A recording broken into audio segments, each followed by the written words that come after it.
हरिओम आत्मी भक्तजनों सप्रेम जय श्री हरि ओम ऐम ओम जय मां सरस्वती।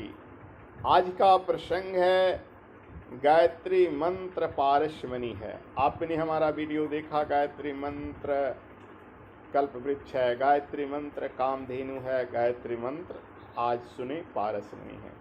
ये तीनों वस्तुएं मनचाहा वरदान देती हैं। तो गायत्री मंत्र से क्या होता है जानिए इस वीडियो में आधे से अंत तक। जी हाँ, पारसमणि उस पत्थर को कहते हैं जो लोहे को सोना बना दे। वो लोहा चाहे पूजा में रखा हुआ है, चाहे बधिक के घर में रखा हुआ है, चाहे नया चमचमाता लोहा है, चाहे जंग लगा हुआ लोहा है, पारसमणि यह नहीं देखता है कि वह लोहा किस प्रकार का है।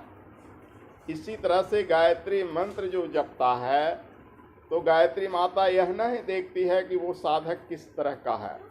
पापी से पापी, दुराचारी से दुराचारी साधक भी अगर गायत्री मंत्र के शरण में जाता है तो उसके सारे पाप कट जाते हैं।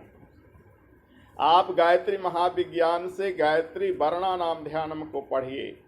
एक एक वर्ण गायत्री मंत्र का सारे पापों को नाश करने वाला है, चाहे वो किसी प्रकार की पाप क्यों न हो। जो गायत्री मंत्र 1000 प्रतिदिन जपता है, शंख ऋषि उसके बारे में लिखते हैं कि वह पाप से वैसे मुक्त हो जाता है जैसे सांप केचुल से मुक्त हो जाता है। सांप जब तक केचुल में रहता है वह अपनी गतिविधि को नहीं कर पाता है। जैसे सांप केचुल से मुक्त हो जाता है वैसे गायत्री उपासक सारे पाप से मुक्त हो जाता है। गायत्री का मुख अग्नि है, इसलिए गायत्री की उपासना करने से, गायत्री मंत्र जपने से दैहिक दैविक भौतिक तापा तीनों ताप तीनों पाप स्वाहा हो जाते हैं, समाप्त हो जाते हैं। इसीलिए गायत्री मंत्र को पारसमणि कहा गया। गुरुदेव ने चालीसा रचने में गायत्री की वंदना में ऐसे चौपाई रचा है, पारस परस कुधातु सुहाई।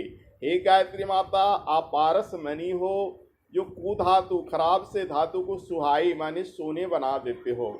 वैसे ही साधक चाहे अपवित्र हो चाहे पवित्र हो, चाहे निम्न कोटि का हो चाहे उच्च कोटि का हो, चाहे दुराचारी हो, अत्याचारी हो, पापाचारी हो या बड़ा से बड़ा पुण्यात्मा हो, गायत्री माता यह नहीं देखती है कि वो कैसा है। जो ही गायत्री मंत्र जपा उसकी सारी पाप स्वाहा।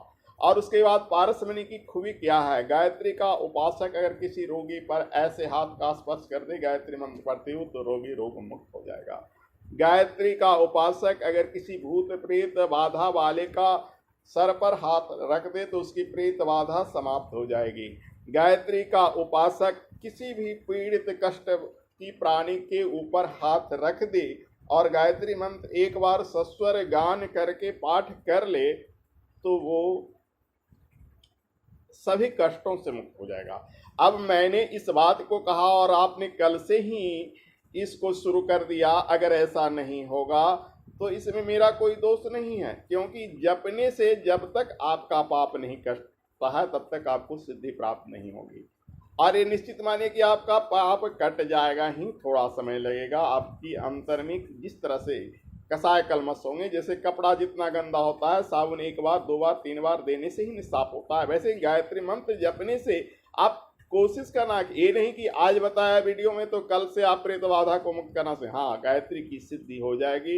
1 महीना 2 महीना 3 महीना में आपकी जैसे अंतरात्मा में आपकी कसाय कलमश होंगे। जिस ढंग से कपड़े गंदे होते हैं तो साबुन डिटर्जेंट देने से साफ हो जाता है, वैसे गायत्री मंत्र से जब आपकी अंतर परतों की कसाय कलमश साफ हो जाएगा, आप पारस परसी को धातु सुहाई, आप सोने की धातु बन जाएंगे चमचमाते हुए। तो ज्यों ही आप जिसको भी छुएंगे वो अनमोल रत्न बन जाएगा।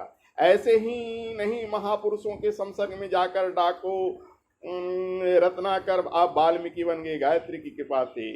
डाको अंगुलीमाल महान अहिंसक बन गए बुद्ध के शरण में जाकर गायत्री की कृपा थी। आम्रपाली जैसी बेस्या महान भिक्षुनी बन गई गायत्री की कृपा थी।